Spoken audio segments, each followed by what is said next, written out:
Сатурн преминава в Овен на 25 май и ще остане там до 2 септември тази година. Сега, през този период ще надникнем за кратко в уроците и дарбите на Сатурн в Овен. По-късно Сатурн ще се върне в Овен на 15 февруари 26 година и ще остане там до 14 април 28 година. Сатурн до сега беше в Риби и тъй като сега преминава в абсолютно нов зодиакален знак, това показва отварянето на нов цикъл, през който ще може да достигнем и да развием нови висоти, да мастърнем неща. Сатурн се смята за господар на кармата. Има тенденция да оказва натиск в частите на нашия живот, които трябва да сме по-отговорни. Затова за тези, които ще очакват деца, това е нещо, което ще може да ви направи граници и да ограничения, така че няма да имате проблем. За други ще трябва да се научат, защото ако не, ще има последици. Сатурн подчертава къде трябва да растем и да се развиваме, да поемем отговорности, да може да водим по-добър живот. В Овен Сатурн не само ще насочва да работим върху импулсите си, скоростта, с която правим нещата, нивото на увереност и мотивация, но и желанието да предприемем скок в вярата и да започнем нови неща.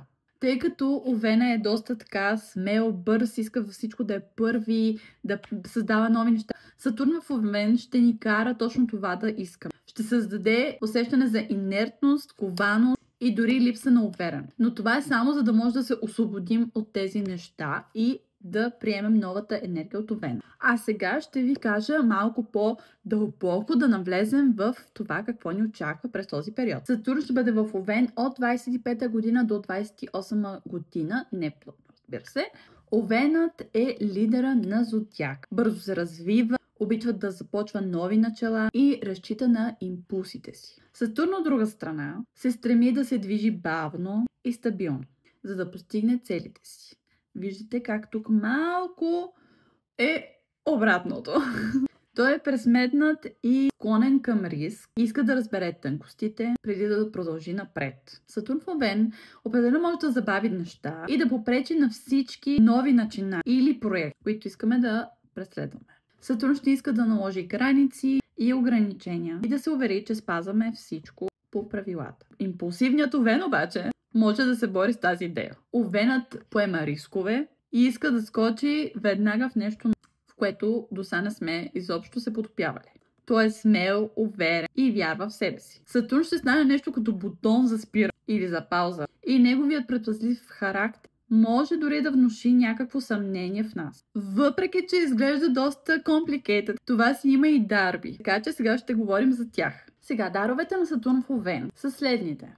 Това ще ни научи да изоставаме инстинктите си и импулсите си. И ако сме били прекалено привързани, своенравни или импулсивни, Сатурн в Овен ще ни научи да смекчим това, за да може да слушаме инстинктите си по-добре и интуицията си по-добре.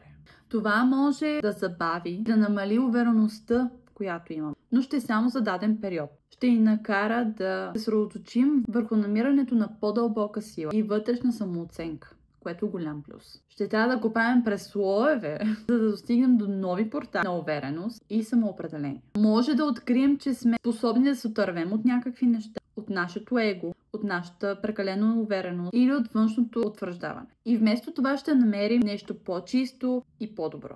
По времето, когато Сатурн ще приключи пътуването си в Овен, ние много добре бихме се почувствали нова, зряла увереност в нашите способности и това, което искаме да постигнем.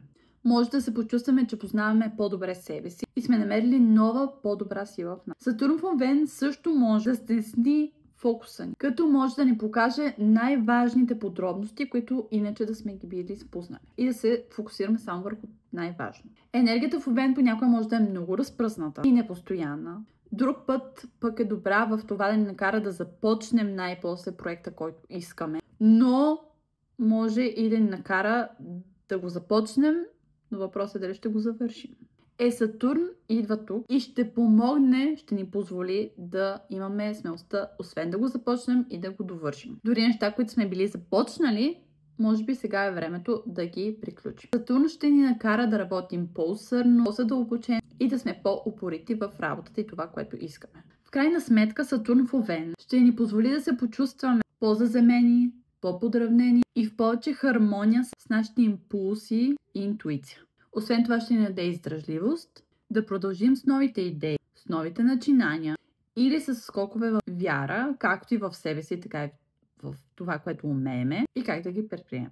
Така че ни очаква един много интересен период и ще се радвам отдолу да коментирате, за да ми кажете какво очаквате с нетърпение да започнете и да приключите.